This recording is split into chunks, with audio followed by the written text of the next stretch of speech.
Friesian ক্রসের এটা গরের বাচ্চা, অনেক সুন্দর মাশাআল্লাহ। দেখেন গেটআপ দেখেন, দাঁড়ায় আছে। যারা সামনে আসন্ন কুরবানিকে টার্গেট করে অনেকে ভাবতেছেন যে কুরবানি দিবেন, প্রান্তিক কৃষক থেকে নিয়ে অনেকে বড় বড় খামার থেকে নিতে অনেকে বই পান বিভিন্ন মেডিসিন হরমোন জাতীয় খাবারের কারণে। এই জন্য অনেকে কৃষক খুঁজেন যে প্রান্তিক খামার থেকে একটা গরু কুরবানি দেবো বছরে একবার।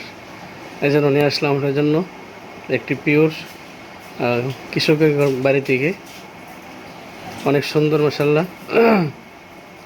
দেখেন সুঠাম দেহের একটি মাশাআল্লাহ, এটা আনুমানিক 8 মণ প্লাস হবে।